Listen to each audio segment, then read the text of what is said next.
पढ़े थे उसमें एक ओवरव्यू कर सकते हैं आप। सबसे पहले इस चीज़ को देखिए, सबसे पहले इस चीज़ को देखिए। मैंने ये यहाँ पे क्या कहा था, ये देखो, ये आपका क्या है, प्रोटोकॉल है। ये प्रोटोकॉल वास्तव में रूल्स और रेगुलेशंस होते हैं, नियम कानून होते हैं। ये है कुछ हार्डवेयर वार्डवेयर चीज़ नहीं है, ये कोई हार्डवेयर चीज़ नहीं है कि प्रोटोकॉल को आप देख सकते हैं समथिंग, या इधर देख सकते हैं www डोमेन को कुछ देख सकते हैं। ये सब के सब क्या है, सॉफ्टवेयर हैं। सॉफ्टवेयर मतलब उसे क्या किया गया होगा, उसे तैयार किया गया होगा बाय कोडिंग।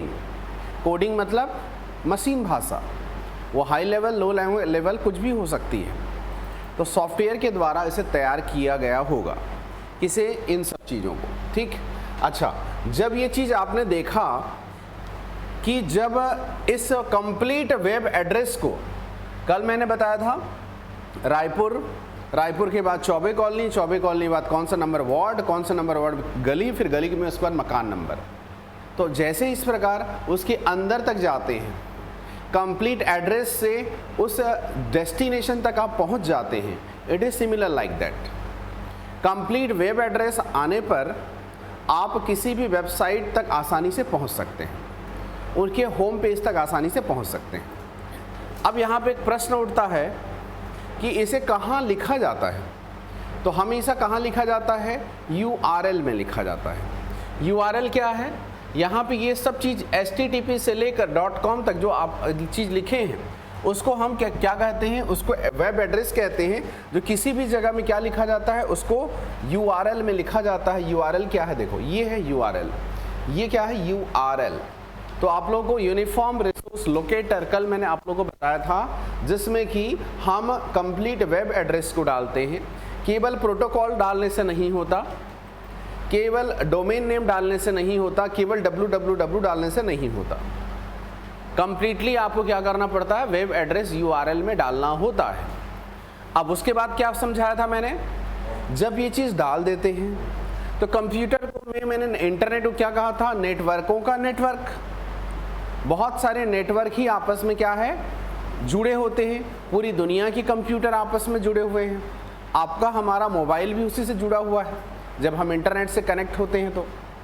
तो वो नेटवर्क है, आप यूज़र हैं, दोनों के बीच में इंटरफेस का काम यानी माध्यमिक का काम कौन करता है, इंटरनेट सर्विस प्रोवाइडर।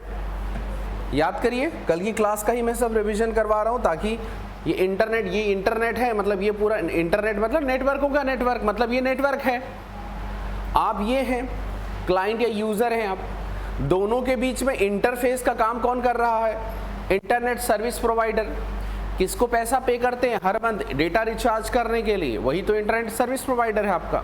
अलग अलग कंपनियाँ अलग अलग जगह पे अपनी सर्विस प्रोवाइड कर सकते हैं। तो ये इंटरफेस का काम कर रहा है। चलिए एक प्रश्न और इंटरनेट में आप क्या करेंगे, उसे ब्राउजिंग करेंगे। ब्राउजिंग मतलब उसके अंदर जाएंगे, उस चीज़ों को आप देखेंगे, तो उसे ब्राउजिंग कह सकते हैं सामान्यतः। इंटरनेट चलाना को ब्राउजिंग कहते हैं।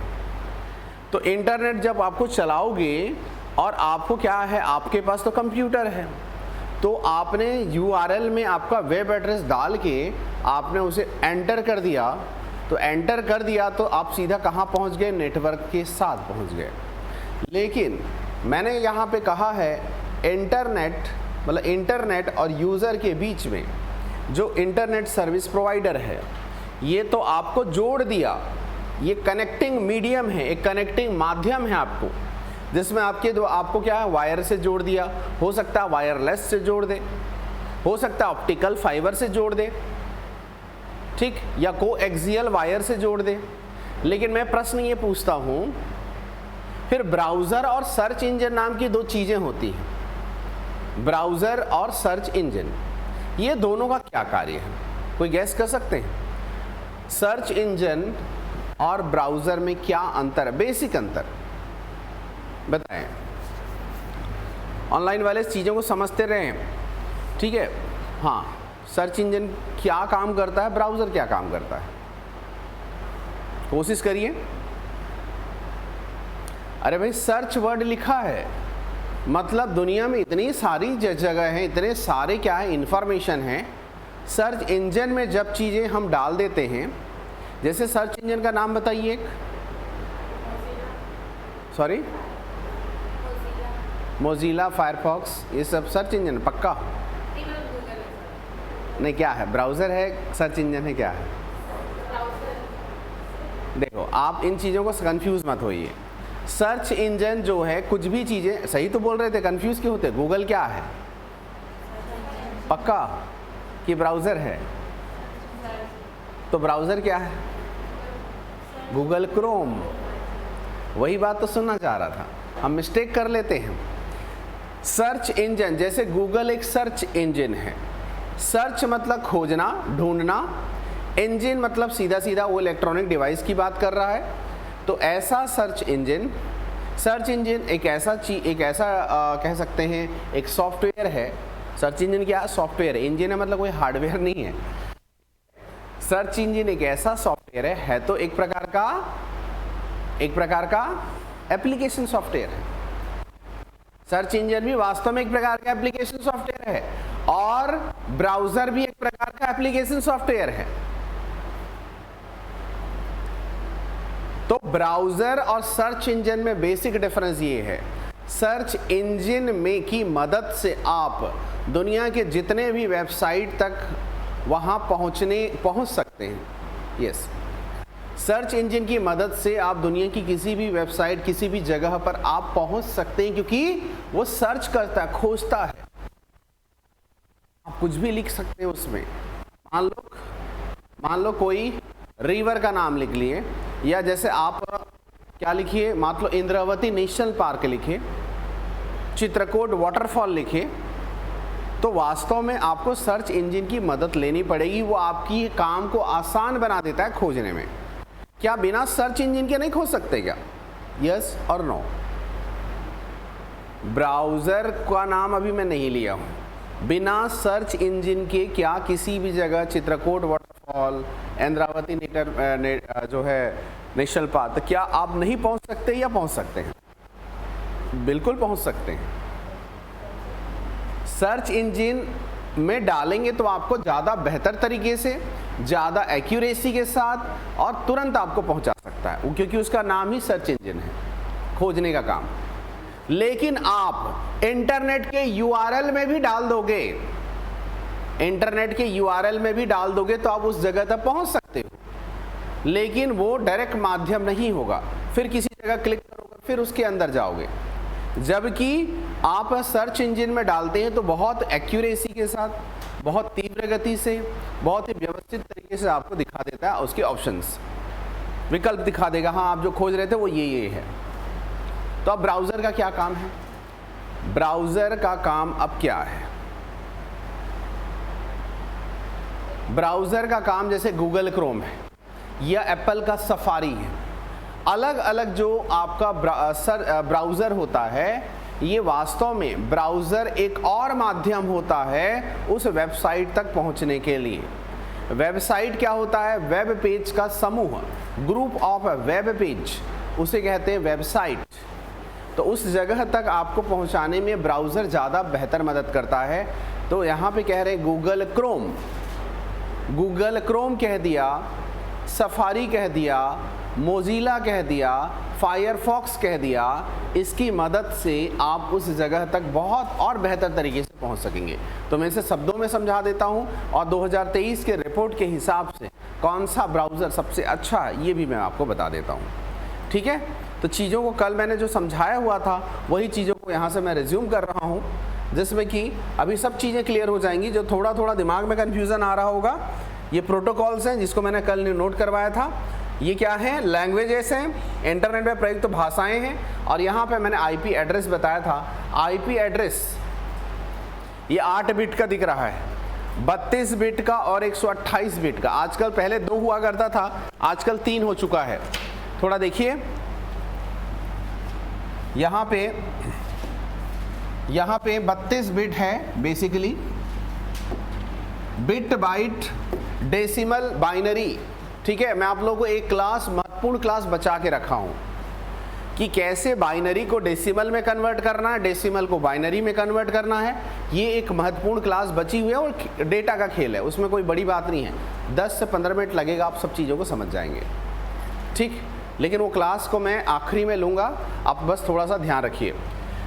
तो ये होता है आईपी एड्रेस। आईपी मतलब इंटरनेट प्रोटोकॉल, उसके बाद IPV करके ऐसा करके लिखते हैं और एड्रेस लिखते हैं, एड्रेस लिखते हैं। तो ये सब चीज़ें जो हैं आपको क्या करती, क्या मदद करता है। IP एड्रेस से कोई भी एक ऐसा व्यक्ति जो राष्ट्रपति, प्रधानमंत्री, मुख्यमंत्री या किसी भी VIP को कुछ धमकी भरा मान लो मेल कर देता है, वो कहेगा कि मैं बस्तर के जंगल में हूँ, केरला में हूँ, वो तो दिल्ली में है, जिसको धमकी दे रहे हैं वो मेरे कहाँ खोज पाएंगे, ऐसा लग रहा होगा आपको। लेकिन IP एड्रेस ही आपको वास्तव में आप किस फ़ोन को यूज़ कर रहे हैं, किस कंप्यूटर को यूज़ कर रहे हैं, किस नेटवर्क को यूज़ कर रहे हैं, कौन सा इंटरनेट सर्विस प्रोवाइडर है, मतलब ISP को भी बता देगा, नेटवर्क को भी बता देगा, आपके कंप्यूटर को भी बता देगा और आपके लोकेशन को भी बता देगा। जब नेटवर्क होगा तो आसानी से, नेटवर्क मतलब दो चीज़ों को जुड़ना, तो ये पॉइंट और ये पॉइंट यहाँ है, तो आप बता सकते हैं ना भाई ये पॉइंट किसी पर्टिकुलर जगह पर है क्योंकि आपस में इंटरनेट से कनेक्टेड है। तो IP एड्रेस से किसी का भी आप पता लगा लेते हो। तो ये इस गलत फहमी में कोई मत रहिएगा कि किसी को कुछ भी भेजा जाए तो जानकारी ना है। पुलिस इसी की हेल्प लेती है, कहीं से कोई मेल तो नहीं किया गया, कहीं से कुछ चीज़ें यूज़ इंटरनेट।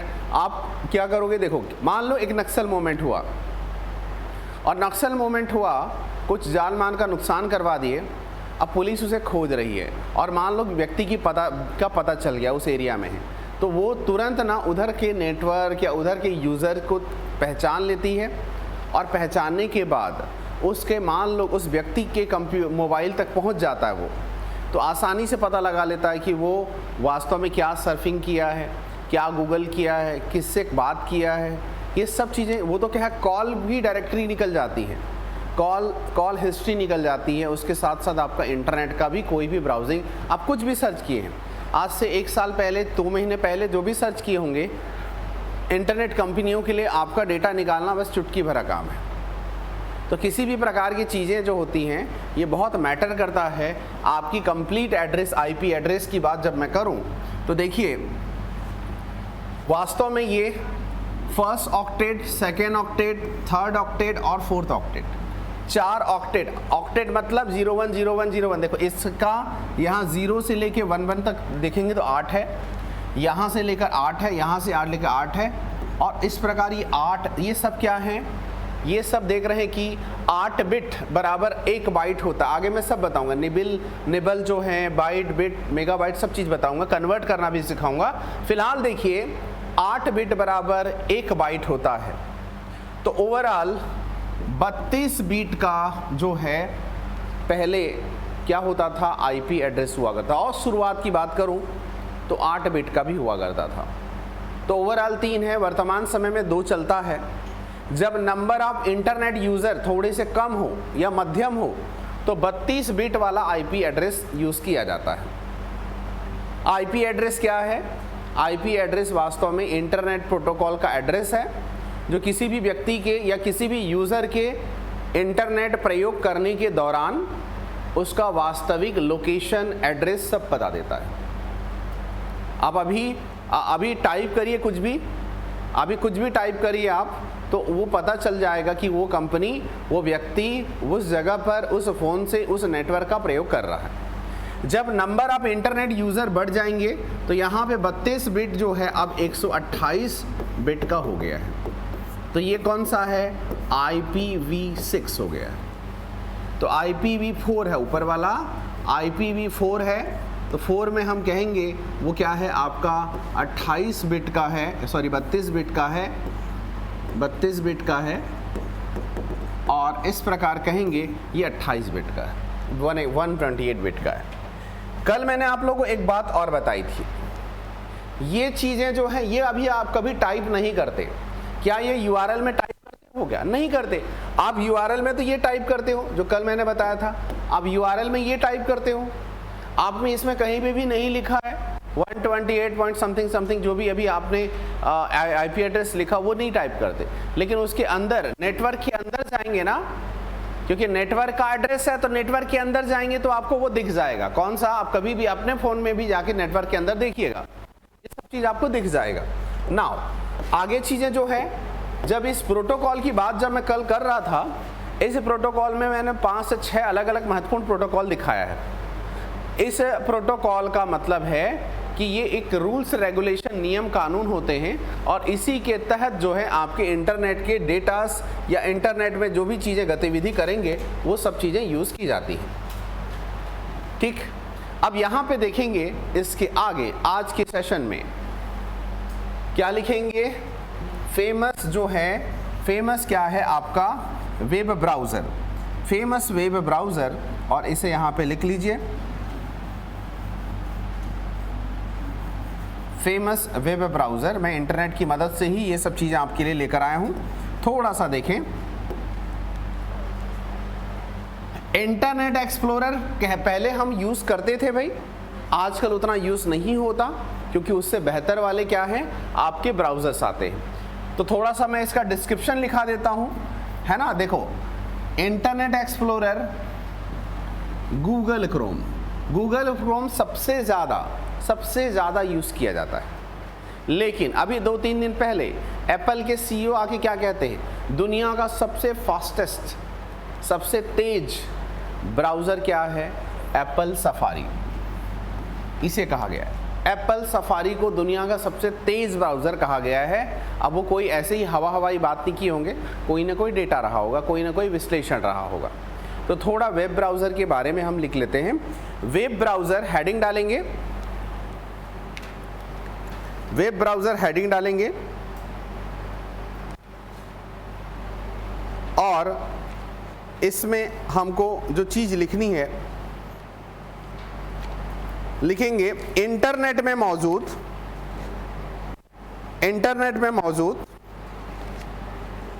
विभिन्न वेब पेजों को, वेब पेज मतलब इलेक्ट्रॉनिक पेज,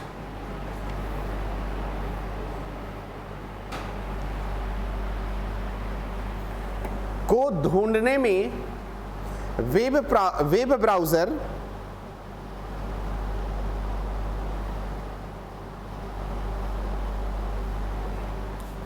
मदद करता है। वास्तव में ये एप्लीकेशन सॉफ्टवेयर है। This is also example of application software. It helps for the searching of web page in the internet. ये वास्तव में क्या है? एक एप्लीकेशन सॉफ्टवेयर है जो जानकारी को इंटरनेट से यूजर तक पहुंचाता है। इट इज एप्लीकेशन सॉफ्टवेयर जो जानकारी को इंटरनेट से यूजर तक पहुंचाता है। It is application software who helps to the user finding information in the internet.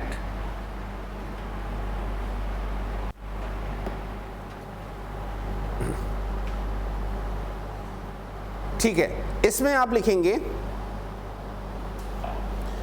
वास्तव में वेब ब्राउज़र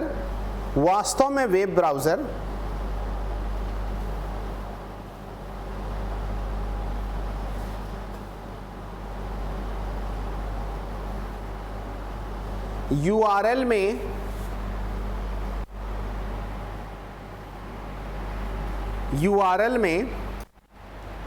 अथवा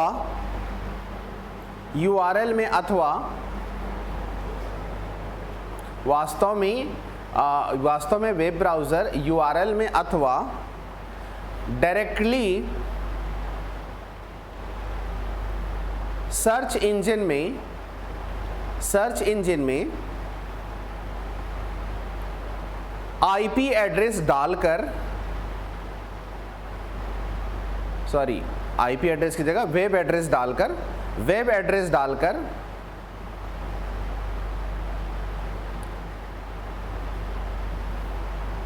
निर्धारित वेबसाइट तक पहुंचाता है। क्या कहा, थोड़ा फिर से सुन लीजिए। वास्तव में वेब ब्राउज़र URL में अथवा सर्च इंजन में वेब एड्रेस डालकर निर्धारित पता तक आपको पहुंचाता है। ठीक, ये बातें आपको ध्यान रखनी है। ठीक, फेमस वेब ब्राउज़र इस प्रकार हैं। फेमस वेब ब्राउज़र इस प्रकार हैं।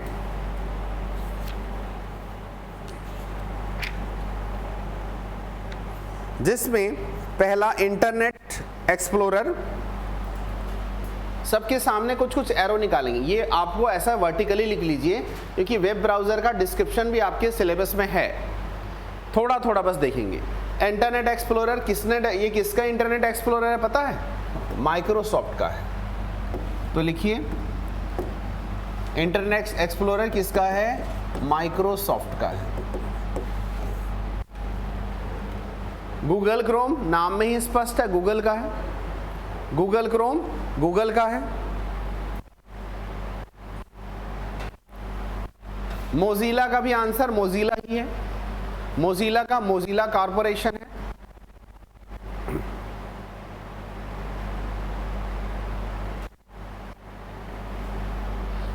देखिए विंडोज किसकी कंपनी का प्रोडक्ट है बताइए? माइक्रोसॉफ्ट का है। विंडो देखिए, एक बात समझिए, गूगल और माइक्रोसॉफ्ट दोनों अलग अलग हैं। गूगल कंपनी सुंदर पिचाई वाला, माइक्रोसॉफ्ट बिल गेट्स वाला। माइक्रोसॉफ्ट के जो फाउंडर हैं, जो बिल गेट्स साहब हैं, वो विंडोज़ बनाए। विंडोज़ क्या है? ऑपरेटिंग सॉफ्टवेयर है, सिस्टम सॉफ्टवेयर है। बताया था मैं आपको, किसी कंप्यूटर को ऑन करने के लिए जो सॉफ्टवेयर लगता है वह ऑपरेटिंग जो है सिस्टम सॉफ्टवेयर है। हाँ, तो विंडोज़ जब बनाया होगा तो गूगल को पैसा क्यों पे करेगा वो? तो विंडोज़ अपना खुद का भी क्या है? वेब ब्राउज़र है। तो वो विंडोज़ में कौन सा वेब ब्राउज़र यूज़ किया जाता है? Internet explorer. तो एक समय में इंटरनेट एक्सप्लोरर सबसे फेमस था, क्योंकि सब जगह बिना विंडोज़ के आप कंप्यूटर कैसे चलाओगे बताओ भाई? एप्पल तो थोड़ा सा उसका प्रभुत्व या भारत में उसका जो विस्तार है थोड़ा बाद में हुआ। अभी बहुत सारे एप्पल के ही सब चीज़ें चलती हैं। सफारी वगैरह जो आईफोन वगैरह यूज़ करते हैं वो लोग गूगल क्रोम ना यूज़ करके वो ये यूज़ कर रहे होंगे, एप्पल सफारी यूज़ कर रहे होंगे। हाँ, तो बातें समझिए फिर से। विंडोज़ का प्रोडक्ट इंटरनेट एक्सप्लोरर है कह सकते हैं, या विंडोज़ और इंटरनेट एक्सप्लोरर आपस में माइक्रोसॉफ्ट के ही प्रोडक्ट हैं। तो ये बातें ध्यान रखिएगा, किसी में विंडोज़ चलाएंगे तो समझ जाना वहाँ इंटरनेट एक्सप्लोरर ऑटोमेटिकली आपको मिल जाएगा अगर आप इंटरनेट चलाएंगे तो। ठीक है, समझ में आया? मतलब विंडोज़ डालोगे ना, विंडोज़ सॉफ्टवेयर जब डालोगे तो बहुत सारी चीज़ें आ जाती हैं, बहुत सारे सॉफ्टवेयर उसमें आ जाता है। MS ऑफिस उसमें आप डालोगे, MS ऑफिस तो एप्लीकेशन सॉफ्टवेयर है, उसको जब डालोगे तो वो आ जाएगा। विंडोज़ डालोगे तो आपका ये आपका इंटरनेट एक्सप्लोरर मिल जाएगा। लेकिन आपके फ़ोन में गूगल क्रोम को आप हटा भी सकते हो और गूगल क्रोम को यूज़ भी कर सकते हो। आपका फ़ोन इसको अलाउ नहीं करेगा, सफारी को अलाउ नहीं करेगा। करेगा भी तो उतना स्मूथली नहीं चलेगा। आजकल खैर अलाउ कर भी दे आप, ठीक है, लेकिन वो आसानी से आपको क्या है अलाउ नहीं करेगा, अच्छे से सर्च नहीं करेगा ना। मोजिला के बारे में लिख लीजिए। मोजिला फायरफॉक्स जो है मोजिला कॉरपोरेशन के द्वारा डेवलप्ड है। मोजिला कॉरपोरेशन के द्वारा डेवलप्ड है। इसका प्रयोग विंडोज, लाइनक्स और मैकिन्टोश, विंडोज, लाइनक्स और मैकिन्टोश तीनों क्या हैं? क्या है बताओ, जल्दी पढ़े हो। अरे विंडोज का मतलब क्या? System software. मैकिन्टोश का मतलब क्या है? लाइनक्स का मतलब क्या? सबके सब क्या है? सिस्टम सॉफ्टवेयर हैं। तो लिखिए यहाँ पे क्या क्या कहा मैंने? मैकिन्टोश,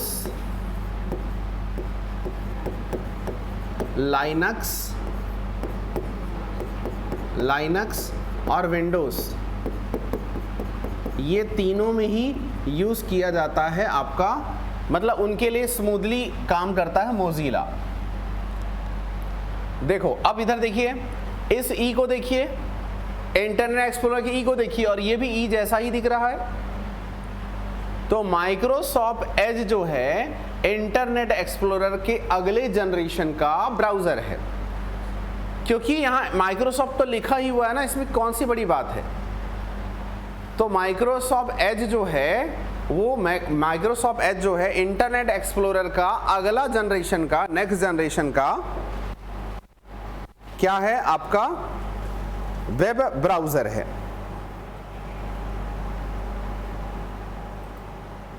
चलें अब ओपेरा के बारे में लिखेंगे। ओपेरा एक समय में दो चीजें तो बहुत फेमस थी भाई, एक यूसी ब्राउजर और एक ओपेरा। ये दोनों चीजें फोन में बड़ी यूज होती थी। आप अगर शुरुआत वाला इंटरनेट याद कर रहे होगे 2G 3G के समय वाला, तो हम इसे बहुत यूज करते थे। आजकल जब 3G 4G आ गया, 5G आ गया, तब ये सब चीजें साइड में हम कर दिए हैं। आजकल जमाना इस गूगल क्रोम का, भी आप उसका परसेंटेज देखेंगे समझ में आ जाएगा। तो ओपेरा के बारे में लिख लेना। मोबाइल फोन एवं टैबलेट में, मोबाइल फोन एवं टैबलेट में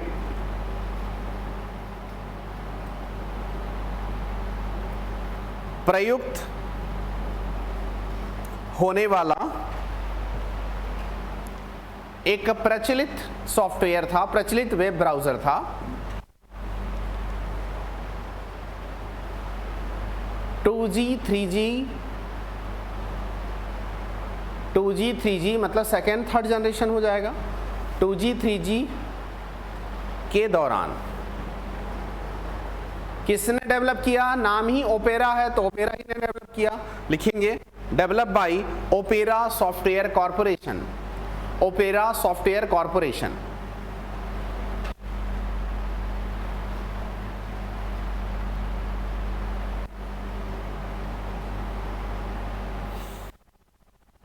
चलें नेक्स्ट लिखेंगे एप्पल सफारी। सबके सब इंपॉर्टेंट नहीं है, कुछ कुछ चीजें इंपॉर्टेंट हैं। एप्पल सफारी के बारे में लिखेंगे develop by Apple company, develop by Apple company in 2007, in 2007।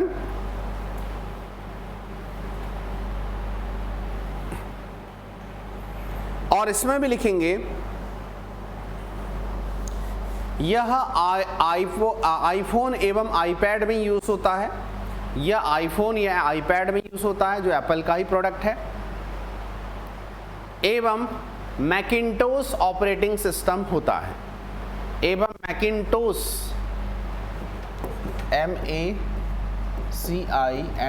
MACINTOSH, Macintosh, Macintosh operating system में क्या है, यह यूज होता है। ठीक है, समझ में आया? अच्छा, अब ये चीज आप देख लिए हैं।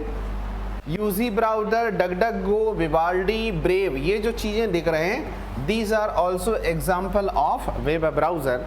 बस इतना बस आप जानिए।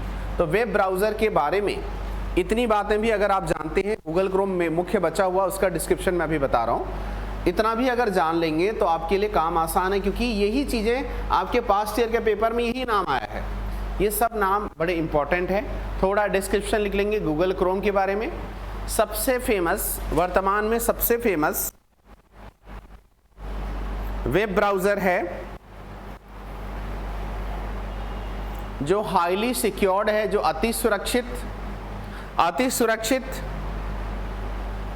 एवं which is highly secured and high speed है। अति सुरक्षित एवं उच्च गति वाला है। Develop by Google in 2008, develop by Google in 2008। ठीक है, चलें अब थोड़ा सा देखते हैं, अब थोड़ा देखते हैं। ये आता है इस सर्च इंजन, कहाँ ये आया, देखो ये आपका अलग अलग, खैर ये तो सर्च इंजन है, हम थोड़ा सा देख लेते हैं। जो सर्वाधिक प्रचलित मैंने कहा, ये जो 92.57% देख रहे हैं ना, ये क्या है, गूगल सर्च इंजन का मार्केट है। 2023 के हिसाब से।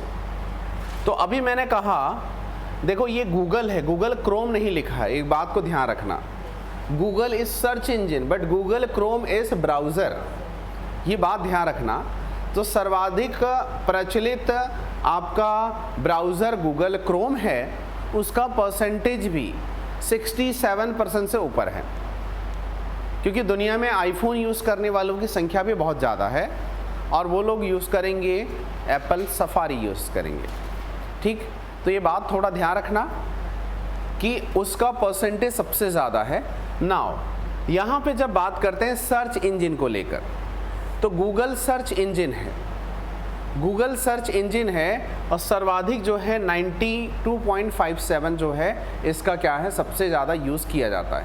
मतलब पूरी मोनोपोली ही कह सकते हैं, एक अधिकार है कह सकते हैं सर्च इंजन में। सर्च इंजन वास्तव में क्या करता है, मैंने कहा वेब पेज तक आपको पहुंचाने में मदद करता है, खोजता है आपके लिए। ठीक है, ये बातें ध्यान रखना। उसके अलावा कभी आपने ये भी देखा होगा, शुरुआत में देखो याहू पहले बना था, गूगल बाद में आया, गूगल सर्च इंजन बाद में आया। तो याहू अभी उसका जो है उतना ज़्यादा रोल, उतना ज़्यादा क्रेज नहीं है, 1.24%। बिंग, आजकल बिंग भी कई बार यूज़ कर दिए जाते हैं सर्च इंजन के तौर पर, ये निर्धारित वेब पेज तक पहुंचाने में आपको हेल्प करता है। येंडेक्स, यहाँ पे बाइडू चाइनीज़ है ये। डग डग गो, तो डग डग गो दोनों ही चीज़ों में आता है, वो ब्राउज़र का भी काम करता है, सर्च इंजन का भी काम करता है। डग डग गो, ये बारे में थोड़ा याद रखना। ये कुछ प्रमुख सर्च इंजन है 2023 के हिसाब से, आप थोड़ा लिख लीजिए। सर्च इंजन हेडिंग डाल देंगे, बाजू में भी दिख रहा है वो जो दिख रहा है ना, ये आपका ask.com, कभी भी ये भी वेबसाइट में खुल जाता है, देखना ask.com, ये भी क्या है आपका एक प्रकार का ब्राउज़र है या सर्च इंजन है, सर्च इंजन है। ये क्या है, सर्च इंजन है, सर्च इंजन है। आप क्या करते हैं, आप क्या करते हैं, याहू का मेल आईडी भी बना सकते हैं। अब गूगल से भी मेल आईडी बनाते हैं, गूगल का एक प्रोडक्ट है जीमेल, गूगल मेल है ना, xyz@123.gmail.com ऐसा करके कर देते हैं। तो अगर याहू मेल होता तो याहू मेल है, वो गूगल मेल है, गूगल मेल को हम जीमेल कह देते हैं शॉर्ट में। ठीक, हॉटमेल आता है अलग अलग। तो हॉटमेल के बारे में किसने बताया था, सबीर भाटिया ने बताया था। आगे मैं थोड़ा ईमेल में आऊँगा तो बताऊँगा। ठीक है, येंडेक्स, डग डग गो, बाइडू, वाव, थोड़ा सा सर्च इंजन के बारे में लिखेंगे। फेमस सर्च इंजन, सबसे फेमस सर्च इंजन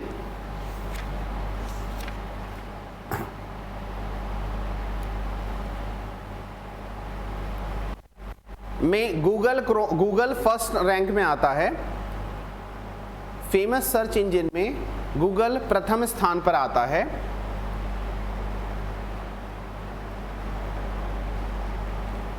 वास्तव में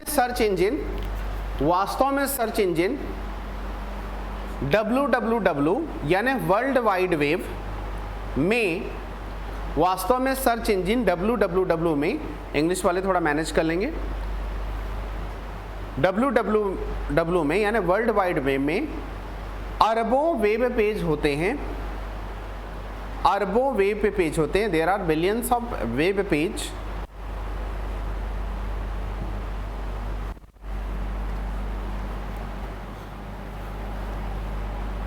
उसमें उस भंडार में लिखेंगे, उस भंडार में आपके जरूरत के वेब पेज को खोजने में, आपके जरूरत के वेब पेज को खोजने में, for the searching of your required web page,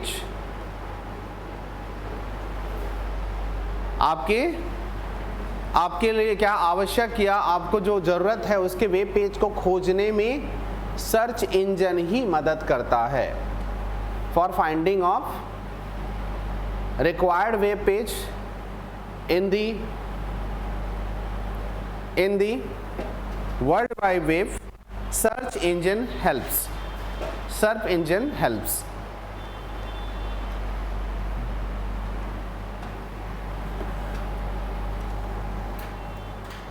इसमें लिखेंगे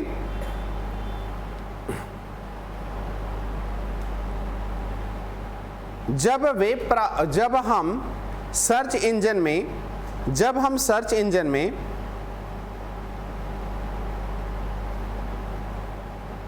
www.google.com करते हैं,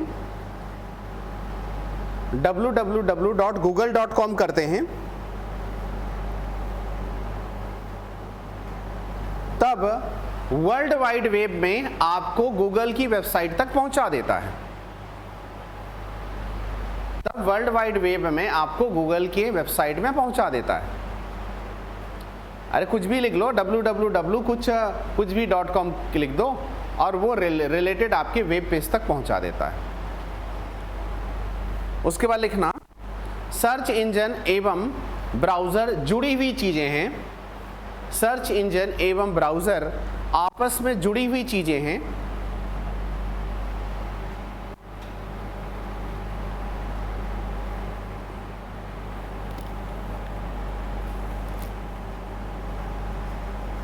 जो आपको हेल्प करता है सर्च करने में, जो आपको हेल्प करता है सर्च करने में। Famous search engine are as follows. महत्वपूर्ण जो है सर्च इंजन इस प्रकार हैं। महत्वपूर्ण सर्च इंजन इस प्रकार हैं, तो लिखेंगे, चूंकि आपके सिलेबस में जो चीज़ लिखा है उसी के हिसाब से हम लिखेंगे। सबसे ऊपर में गूगल क्रोम लिखेंगे, Google Chrome, Bing, Yahoo. Google Chrome, Bing, Yahoo. हाँ,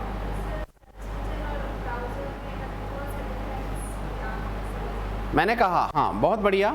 यही चीज़ तो मैंने थोड़ी देर पहले आपको बताया था, आप शायद लेट आए थे। ठीक, सर्च इंजन और ब्राउज़र में अंतर ये, दोनों आपस में कनेक्टेड है। सर्च इंजन दोनों, देखो अल्टीमेटली दोनों के दोनों एप्लीकेशन सॉफ्टवेयर है, ये एक के सिमिलैरिटीज़ हैं। सर्च इंजन जैसे कि आप गूगल करते हैं, गूगल जो है आपका सर्च इंजन है जो अरबों करोड़ों वेब पेज तक आपको पहुंचाने में मदद नहीं, उसको ढूंढने में मदद करता है। उसको ढूंढने में मदद करता है।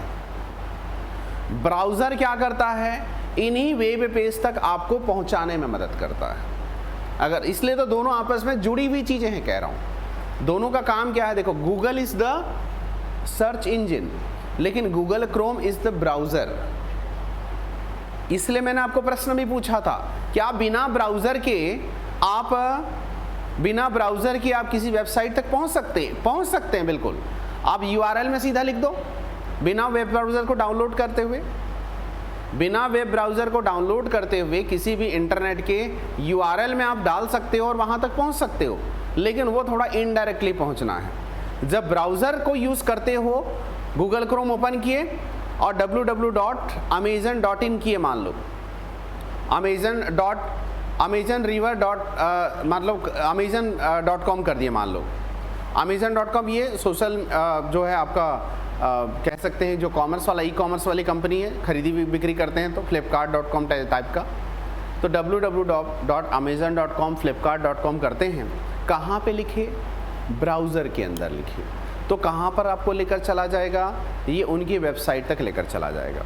तो browser helps to reach to the destination, वो आपके लक्ष्य तक पहुंचाने में, आपको जोड़ने के लिए आप पहुंचाने का काम करता है, जबकि सर्च इंजन उस रिलेटेड पेज को खोजने का काम करता है।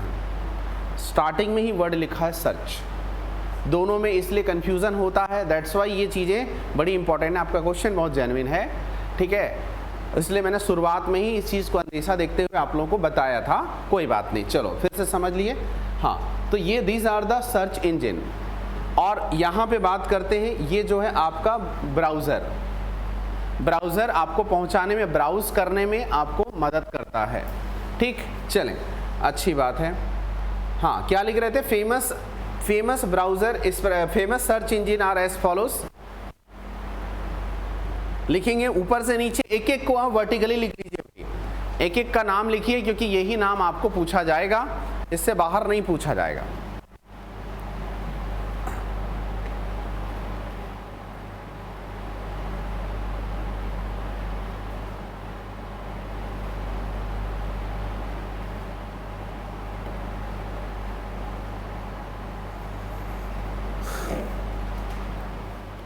ठीक है। अच्छा, और लिख लिए जल्दी, गूगल, बिंग, जल्दी जल्दी लिखेंगे। अल्टा विस्टा के बारे में फिर बताऊंगा मैं। अल्टा विस्टा आपके सिलेबस में क्लियरली लिखा हुआ है। अल्टा विस्टा भी क्या है, एक प्रकार का सर्च इंजन है, लिख लीजिए। अल्टा विस्टा, ALTAVIST,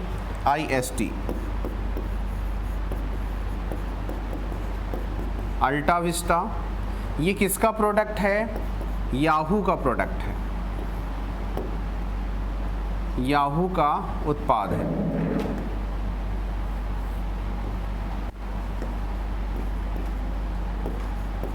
का उत्पाद है। इससे 2003 में बनाया गया था। हाँ चलें, लिखिए लिखिए जल्दी लिखिए, ऊपर से नीचे सब चीज़ों को लिखिए।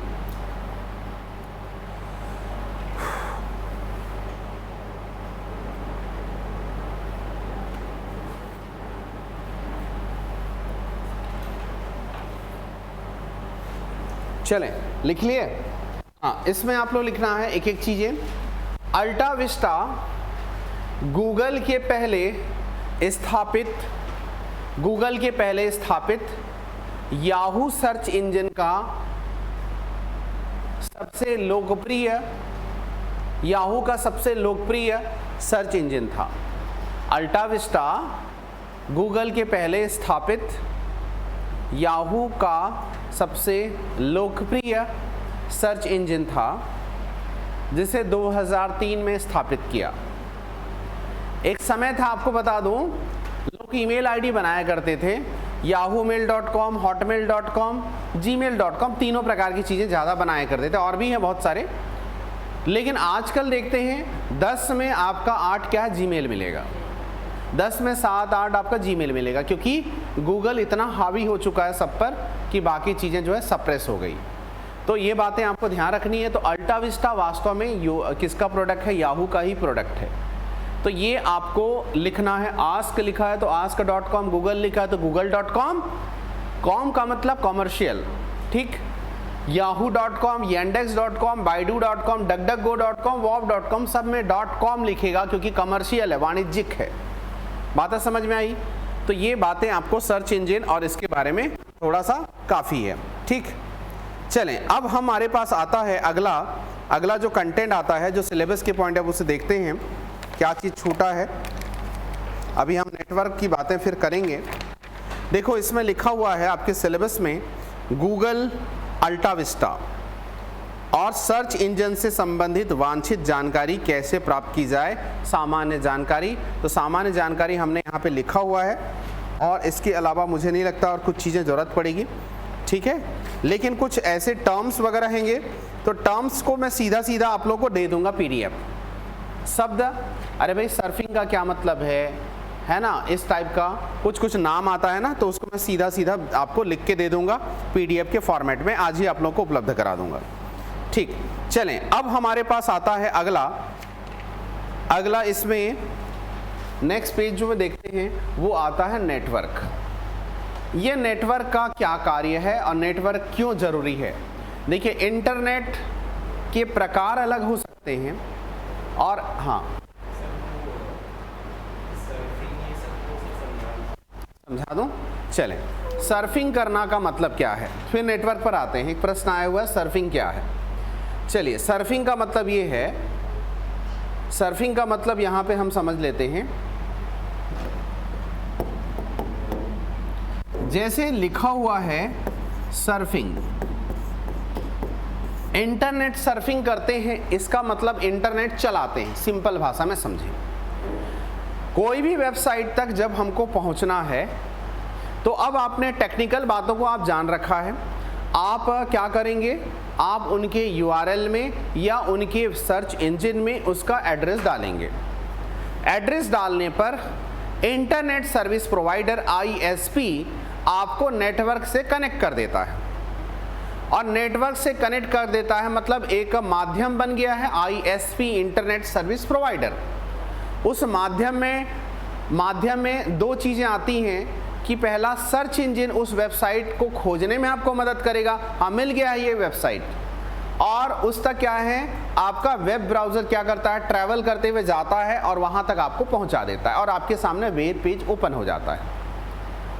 तो यूज़र के द्वारा अरबों करोड़ों वेब पेज में स्थित आपकी निर्धारित या आपकी आवश्यक या आपको जो रिक्वायर्ड है उस वेब पेज को खोजने में मदद कर रहा है आपका, क्या कर रहा है मदद, आपका इंटरनेट ब्राउज़र और सर्च इंजन। और कौन मदद कर रहा है, ISP। और कौन मदद कर रहा है, IP एड्रेस। और कौन मदद कर रहा है,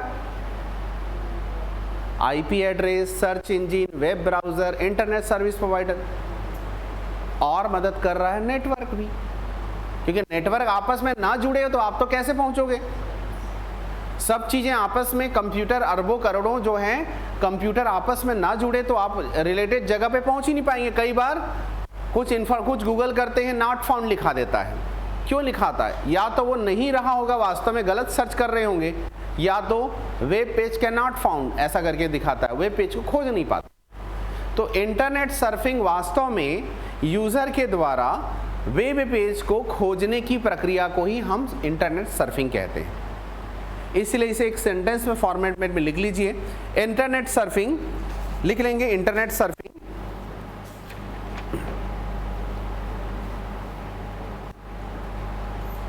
यूजर के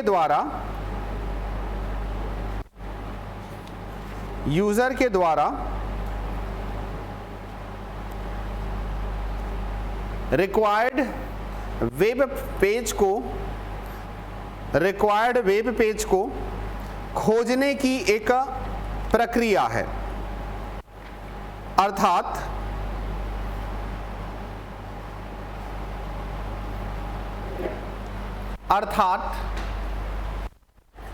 एक पेज से दूसरा, दूसरा से तीसरा पेज, अर्थात एक पेज से दूसरा, दूसरे से तीसरा या अन्य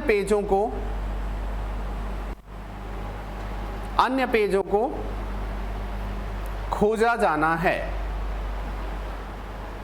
इंग्लिश वाले, surfing is nothing but finding of required web page in the network, finding of required web page in the network with the help of ISP, with the help of browser, with the help of search engine, with the help of network। ऐसा करके समझ सकते हैं। सरल भाषा में एक line में कहेंगे तो सर्फिंग का मतलब इंटरनेट चलाना है। आप डेली इंटरनेट चलाते हो मतलब you are doing surfing process, आप सर्फिंग कर रहे हो, बस यही बात है। ठीक है, एक बात और लिख लेंगे इसमें,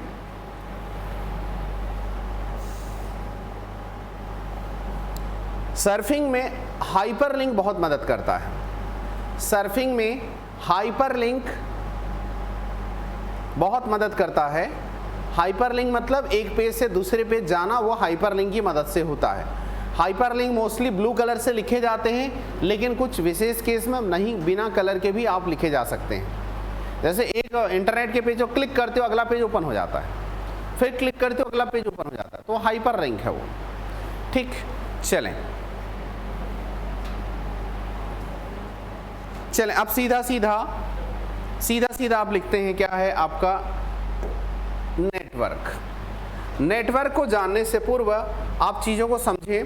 इंटरनेट सर्विस प्रोवाइडर और इंटरनेट का एरिया, देखो ये है टाइप्स ऑफ नेटवर्क। इंटरनेट का अंतिम बिंदु ज़्यादा डिटेल में नहीं करेंगे, केवल यहाँ पे इंटरनेट में जो चीज़ें हैं, क्योंकि नेटवर्कों का नेटवर्क है। जब नेटवर्क ही समझ नहीं आया तो फिर इंटरनेट कैसे समझेंगे आप, कैसे जानेंगे, मतलब कैसे कनेक्ट होता है, इंटरनेट कैसे काम करता है आप सीख चुके हैं, लेकिन इंटरनेट कैसे जुड़ता है इसको भी तो जानना पड़ेगा।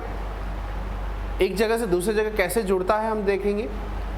तो आप लोगों को एक बात समझनी है, जो अलग अलग प्रकार का जो नेटवर्क दिख रहा है, नेटवर्किंग को हम टोपोलॉजी कहते हैं। एक बहुत सारे कंप्यूटर आपस में नेटवर्क के माध्यम से जुड़े होते हैं, उसे क्या कहते हैं, उसे नेटवर्किंग कहते हैं, जिसे हम एक सरल भाषा में टोपोलॉजी भी कह सकते हैं।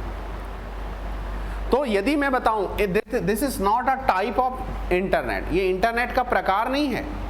इंटरनेट का प्रकार तो अलग अलग होगा, ठीक है। जैसे मैं कह देता हूं लोकल एरिया नेटवर्क, यहां पे मैं कह देता हूं, इधर देखिए, लोकल एरिया नेटवर्क लैन, मेट्रोपॉलिटन एरिया नेटवर्क मैन, ठीक है। उसके बाद वाइड एरिया नेटवर्क WN, ठीक है।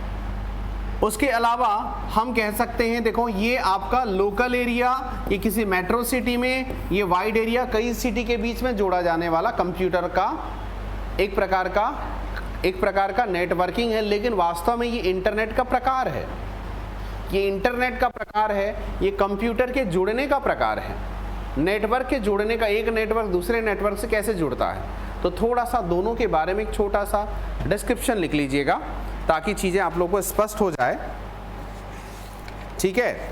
दोनों में चीज़ें आप लोग लिख लेंगे थोड़ा सा।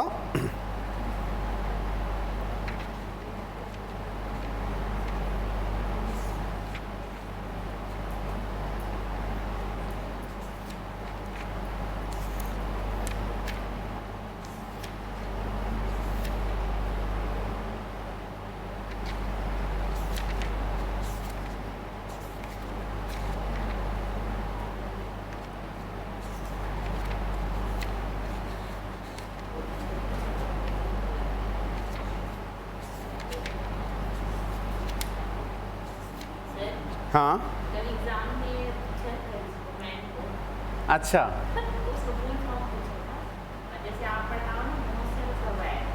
अच्छा, कुछ हेल्प की, अच्छा सुनिए, ऑनलाइन वाले भी कुछ बोल रहे हैं, सुन लीजिए। क्या, कौन सा एग्जाम था कल? कंप्यूटर ITI वाला। कुछ मदद मिला कि नहीं, आप लोगों को हेल्प हुआ कि नहीं, बना पाए? पूरे का पूरे बनाए कि कुछ छोड़ दिए?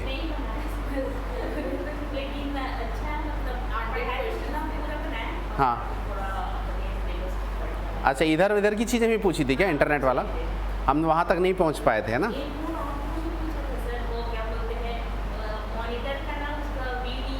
हाँ हाँ हाँ हाँ,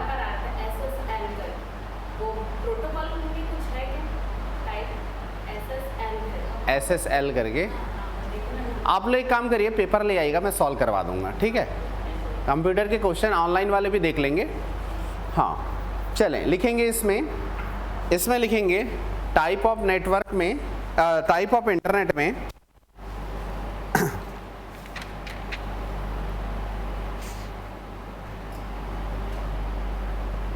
लिखेंगे किसी निश्चित एरिया, किसी निश्चित एरिया में कंप्यूटर आपस में जुड़े होते हैं,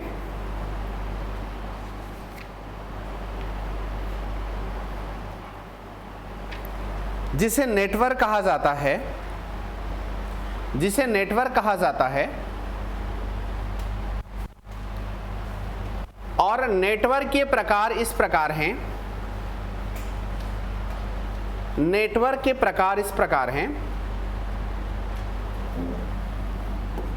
इसे वास्तव में इंटरनेट नेटवर्क कह रहे हैं भाई, है ना। तो जैसे कि LAN लोकल एरिया नेटवर्क, आपको फिर से अगर कोई कंफ्यूजन है तो मैं क्लियर कर देता हूं। This is the type of network, ये नेटवर्क का प्रकार है, और नेटवर्क के अंदर कितने प्रकार के नेटवर्किंग हो सकती है उसका प्रकार है। टाइप ऑफ नेटवर्क टोपोलॉजी, और वो इंटरनेट नेटवर्क किस प्रकार जुड़ा होता है। तो मैं ये कह रहा हूं लोकल एरिया नेटवर्क मतलब लोकल एरिया में मान लो 20 कंप्यूटर हैं, 100 कंप्यूटर हैं, मतलब एक पर्टिकुलरली चौबे कॉलोनी एरिया है, या किसी एरिया में अगर रायपुर के हम देख रहे हैं कि उसे जोड़ेंगे कंप्यूटर को आपस में, तो लोकल एरिया नेटवर्क हो गया। तो थोड़ा चीज़ों को क्लियर लिखे, मैं केवल 3 चीज़ें नहीं लिखा रहा हूँ, अभी और भी आएगा, VPN भी आएगा, वर्चुअल प्राइवेट नेटवर्क, ठीक है। तो पहले थोड़ा थोड़ा डिस्क्रिप्शन लिखना जरूरी है। LAN लोकल एरिया नेटवर्क, सीमित भौगोलिक क्षेत्र,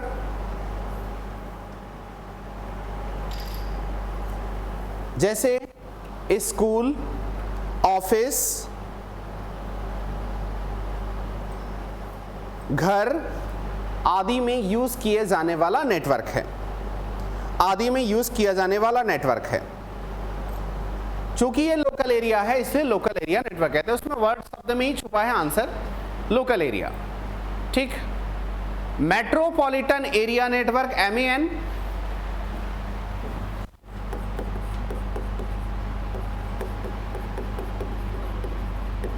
मेट्रोपॉलिटन एरिया नेटवर्क, मेट्रोपॉलिटन मतलब मेट्रो सिटी के बारे में कहा गया था। ये सब वास्तव में USA, कैलिफोर्निया, पेंटागन में स्टार्ट हुआ था। तो पहले एक यूनिवर्सिटी से दूसरी यूनिवर्सिटी जोड़ा गया था, यूनिवर्सिटी ऑफ कैलिफोर्निया और एक यूनिवर्सिटी के बीच में, तो दो को जोड़ा गया तो LAN था। उसके बाद कहा गया उस एरिया में कुछ कंप्यूटर और जोड़ना है। उसके बाद कहा गया पूरे कैलिफोर्निया सिटी को क्या है, जोड़ना है। तो मेट्रोपॉलिटन एरिया नेटवर्क, पूरे रायपुर सिटी को कहेंगे तो MAN यूज करेंगे, पूरे बिलासपुर सिटी को यूज करें पूरे MAN यूज करेंगे। तो मेट्रोपॉलिटन एरिया नेटवर्क, आगे लिखें, इसमें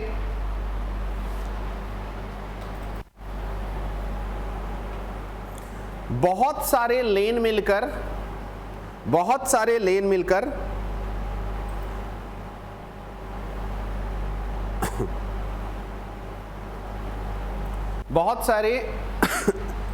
मिलकर मेन का निर्माण करते हैं। इधर एक लोकल एरिया, उधर एक लोकल एरिया, उधर एक लोकल एरिया, सबको जोड़ दो आपस में तो मैन बन गया भाई। समझ में आया? बहुत सारे लैन मिलकर मैन का निर्माण करते हैं। चलो WAN,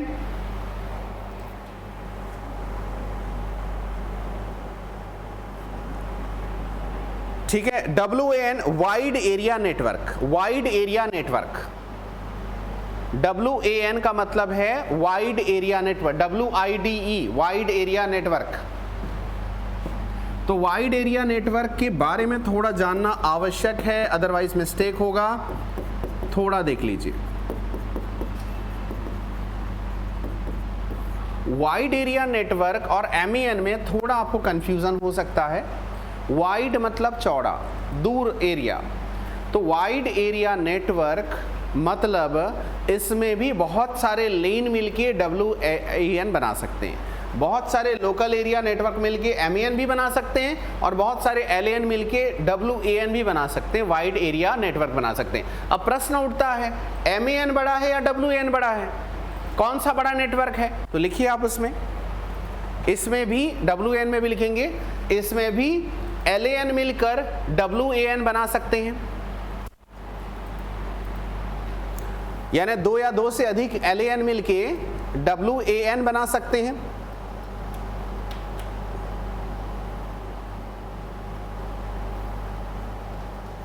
लेकिन याद रखिएगा, लेकिन WAN MAN की तुलना में बड़ा भौगोलिक क्षेत्र कवर करता है, लेकिन WAN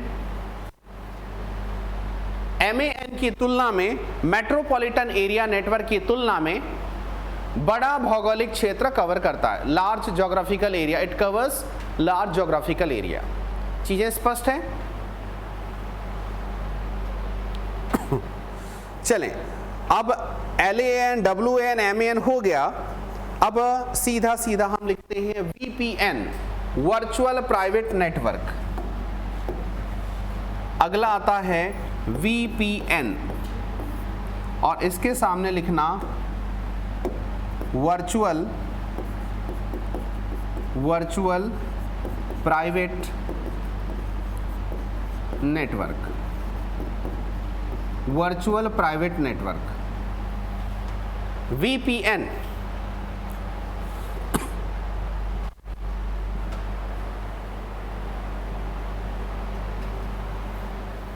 लिखेंगे VPN वास्तव में सार्वजनिक नेटवर्क में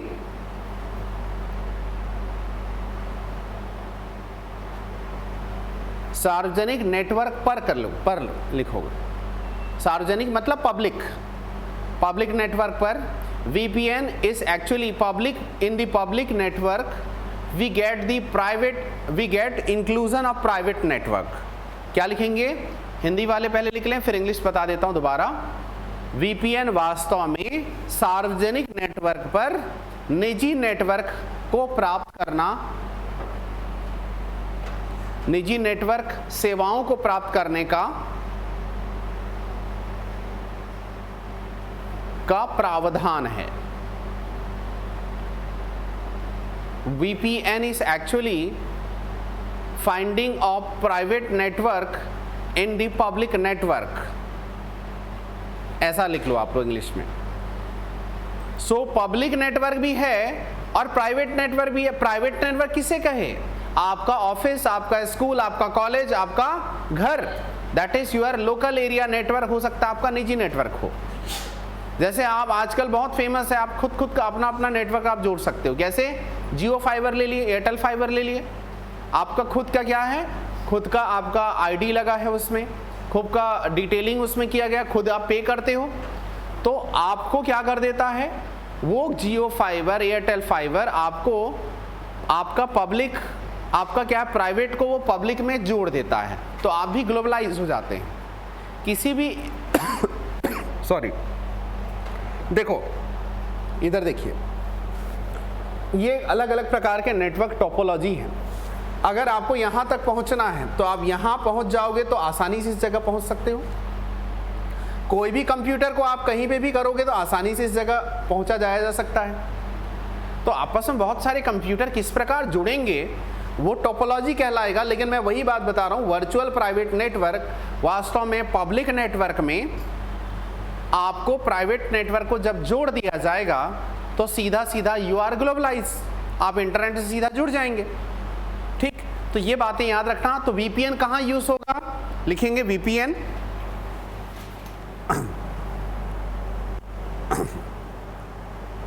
VPN इसलिए सार्वजनिक सेवाओं में प्रयोग होता है।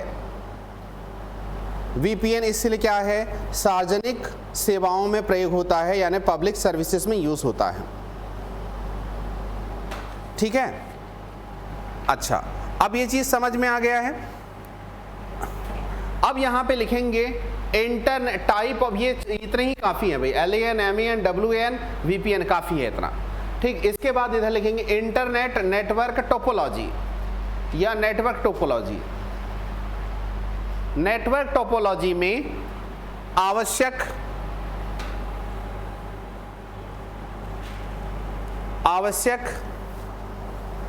डिवाइसेस,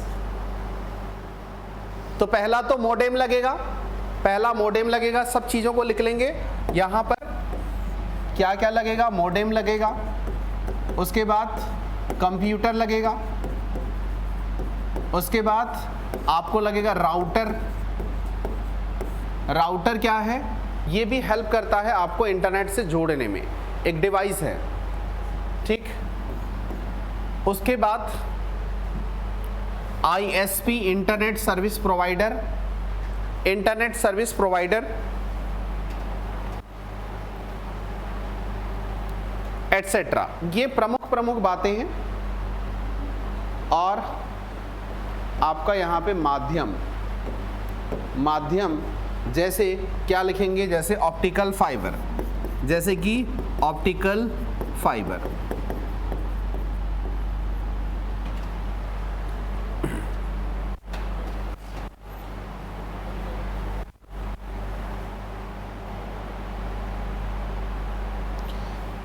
चलें, इस बात को थोड़ा सा आप लोगों को समझना है कि अब ये जो दिया गया चित्र है ये वास्तव में हमसे उसको क्या जानकारी मिलती है।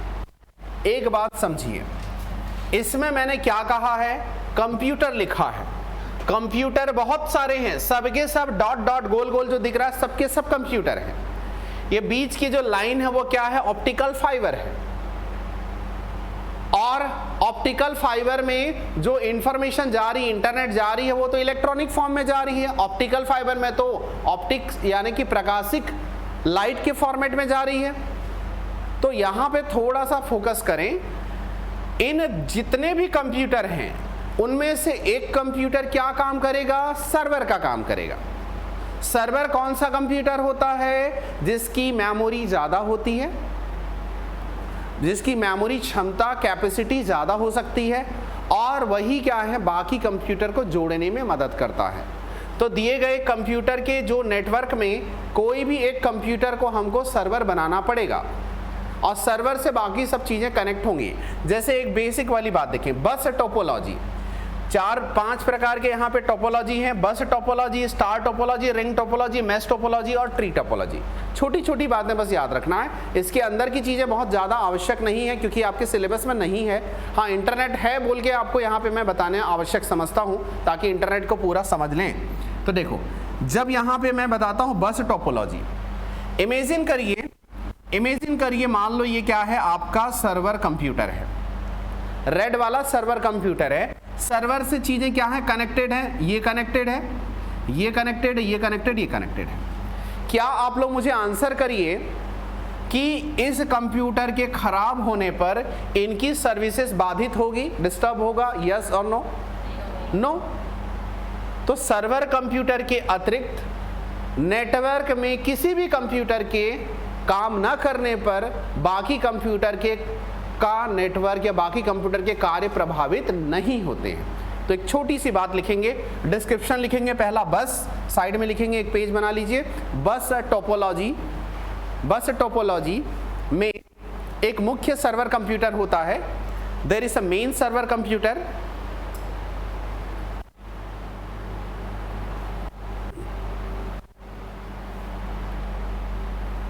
और केबल के माध्यम से ये सभी आपस में जुड़े होते हैं, ये सभी आपस में जुड़े होते हैं।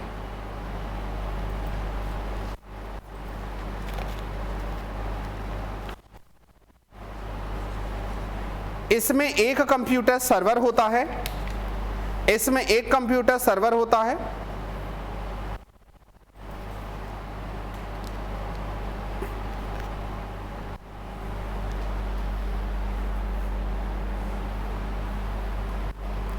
जुड़े हुए कंप्यूटरों में एक के खराब होने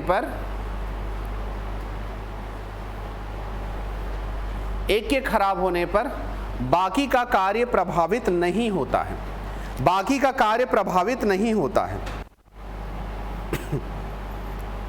इसे बस टोपोलॉजी कहा जाता है, इसे बस टोपोलॉजी कहा जाता है।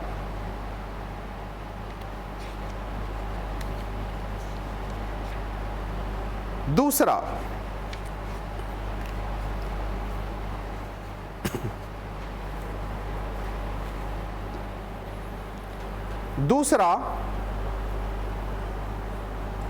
इसमें फायदा क्या है, इसी का ही एक पॉइंट लिख रहे हैं ना, इसका फायदा क्या है, इसमें केबल ज्यादा जरूरत नहीं पड़ती, इसमें कम केबल की आवश्यकता होती, यानी ज्यादा ऑप्टिकल फाइबर की आवश्यकता नहीं होती।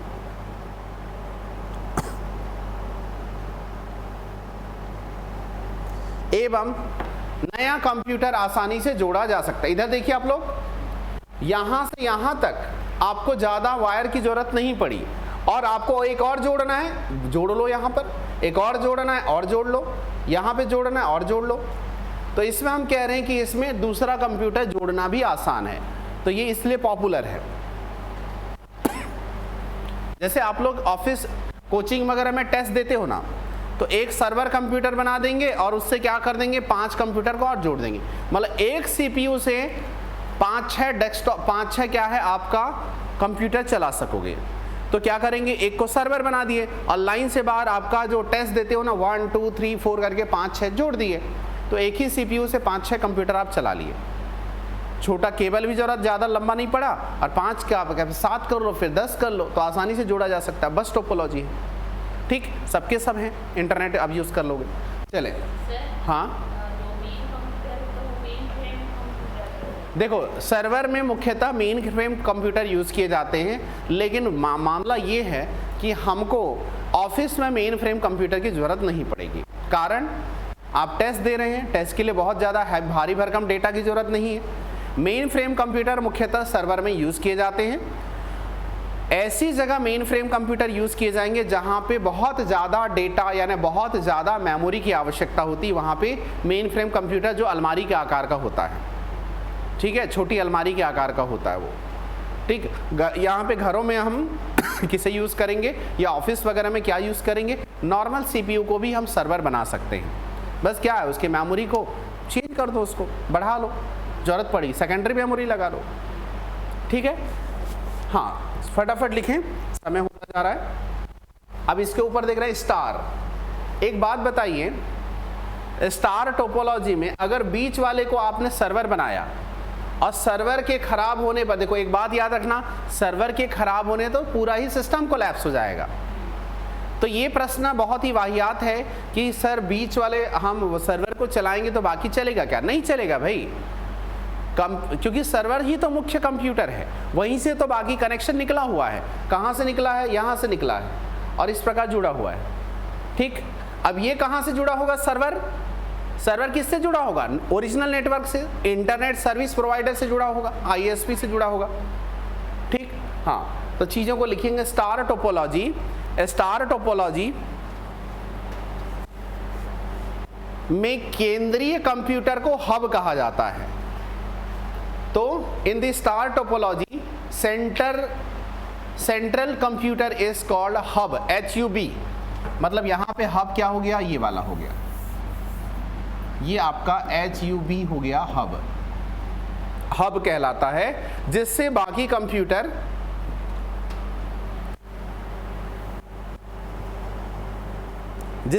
कंप्यूटर आपस में जुड़े होते हैं।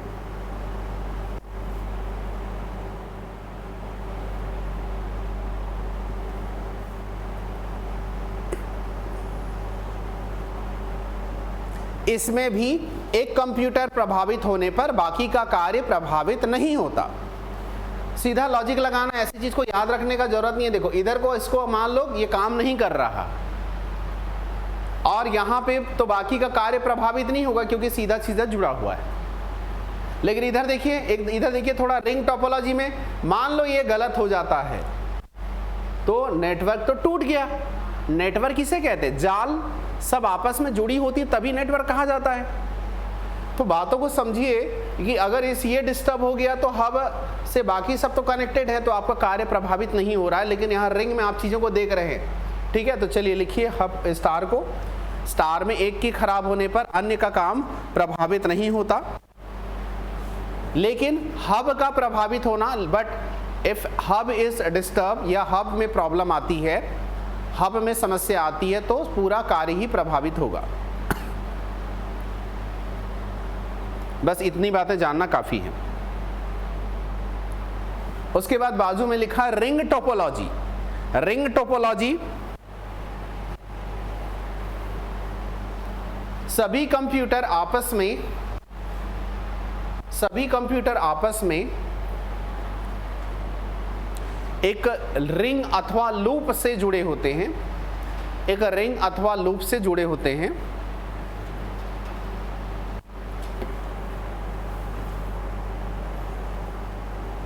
और डाटा का प्रवाह and data flows in unidirectional, और डाटा का प्रवाह एक दिशीय होता है।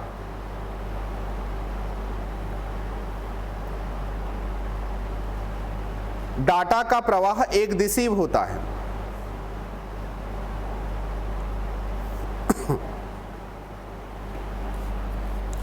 इसमें केंद्रीय कंप्यूटर की आवश्यकता नहीं पड़ती।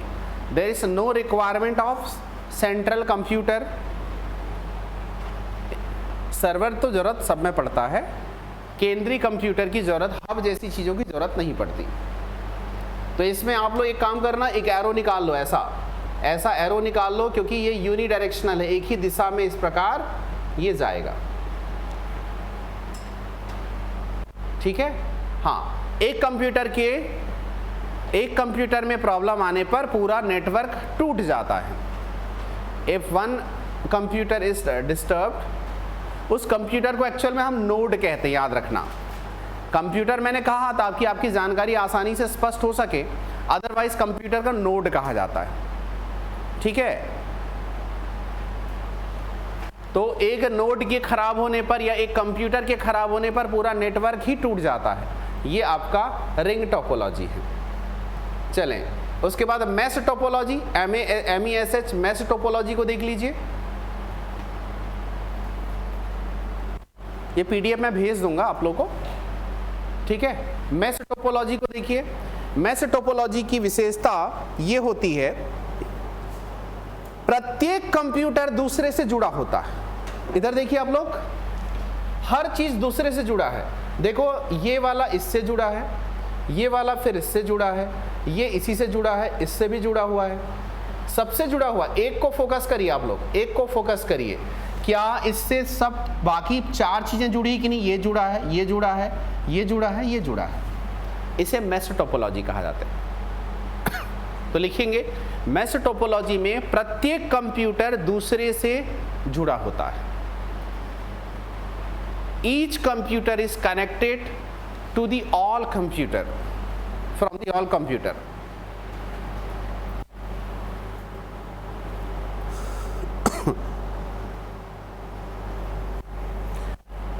इसका फायदा क्या है?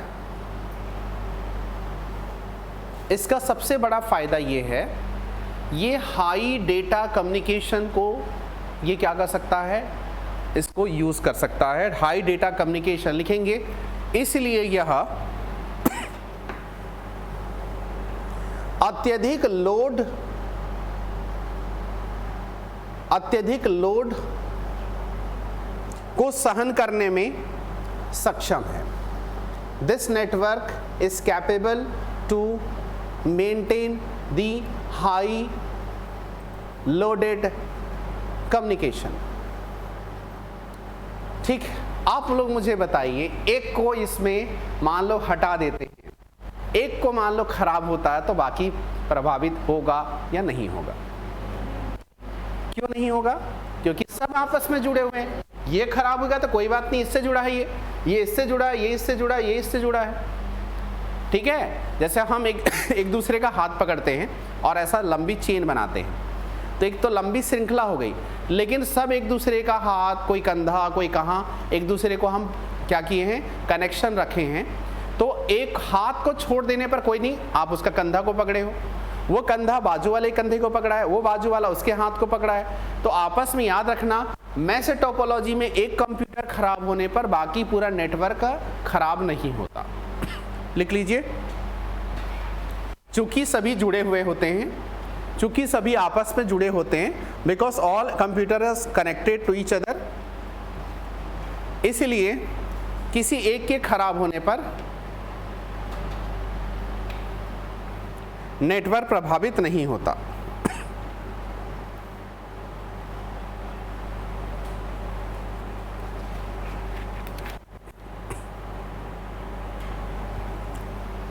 यह काफी महंगा होता है, यह नेटवर्क काफी महंगा होता है।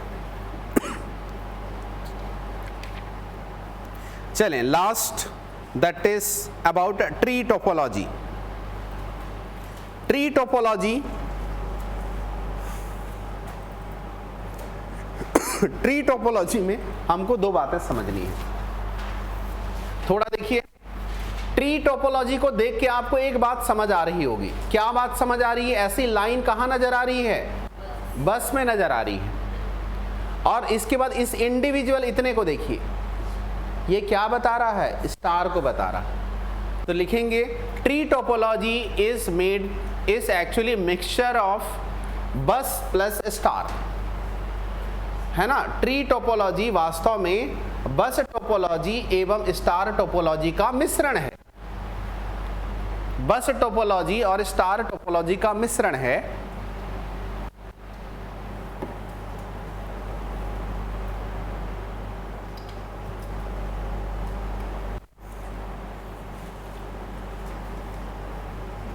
और यह बहुत उपयोगी है, क्योंकि ये बहुत उपयोगी है, बहुत यूजफुल है। क्योंकि हमने देखा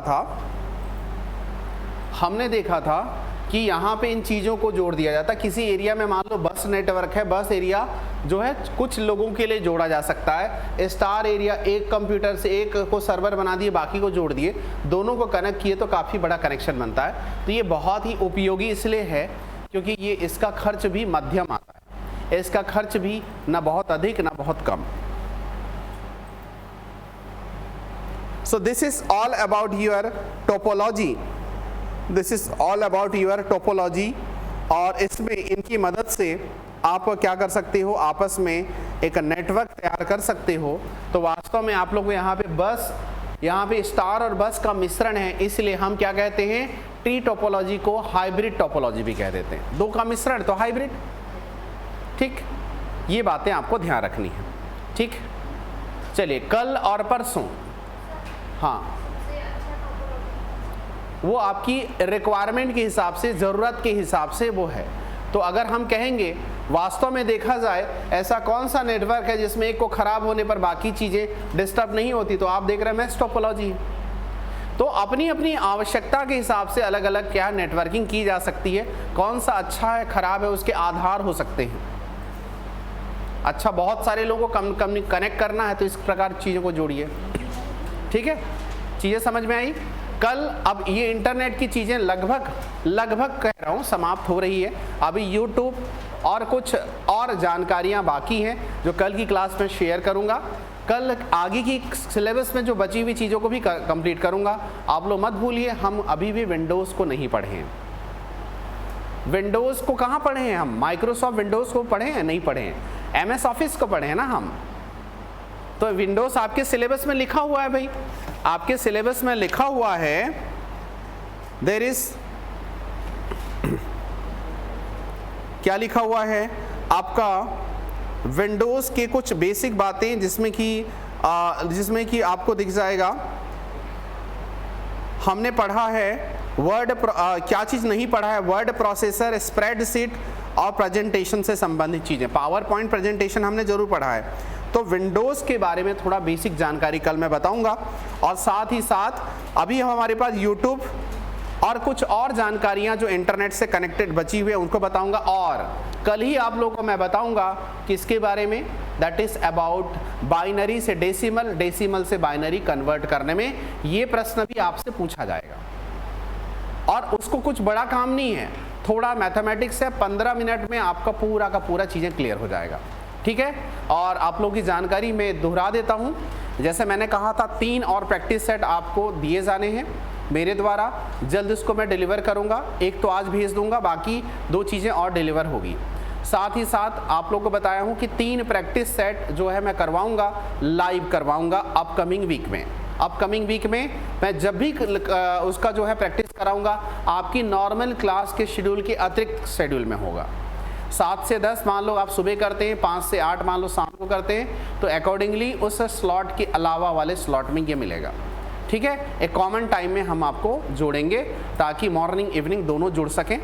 ठीक है, चीज़ें क्लियर हैं। तो उन लोगों का सिलेबस भी एक सर्टेन लेवल तक मैं फिनिश कर लेता हूँ, तो सब क्या एक साथ करेंगे ताकि आप लोगों को जब प्रैक्टिस कर लेंगे ना तो आप उसको आसानी से फिर बना सकेंगे। मतलब मैं लाइव करवाऊँगा प्रैक्टिस तो आप आसानी से समझ सकोगे उसे। क्लियर हो गया? चलिए, थैंक यू।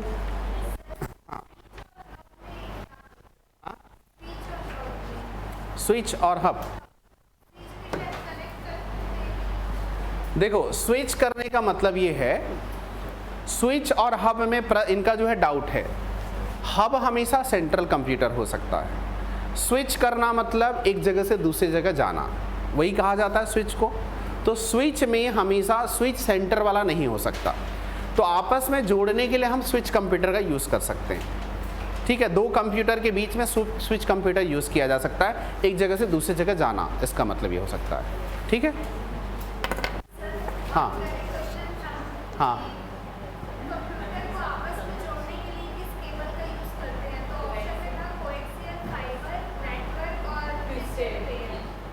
अच्छा एक प्रश्न है, सुन लीजिए आप लोग भी ऑनलाइन वाले। ठीक है, क्या कहे आपने, कंप्यूटर को जोड़ने में क्या क्या यूज़ किया जाता है?